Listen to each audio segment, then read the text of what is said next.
Anong kailangan? Dadalaw po sana kami kay Gina po. Ikaw ang dadalaw? Hindi po siya po. Magandang gabi po. Dadalaw lang po kami kay Gina. Hege, tuloy kayo. Tara. Very good. O bakit, nahiya ba kayo? Galit po yata yung pinto niyo sa amin eh. Gina, may mangi-istorbo sa'yo.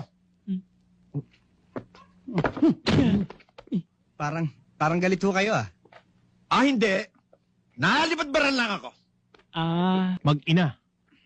Sinaksak ang ama? Mag-ama. Sinaksak ang ina. Eto pare, grabe. Ama ng nililigawan, pinagsasaksak ng manliligaw. Bakit daw? Dahil hindi raw maganda o mano ang pakita nito sa manliligaw. Kaya napilitan nitong burahin ang mukha sa pamamagitan ng saksak. Dead on the spot. Asan? Ito, Wala naman eh.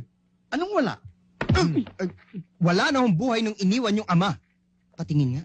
pinagsasaksak yung mukha eh. Ay, kaya naman pala. Binastos na. Ginutom pa. Ginutom sa paghihintay.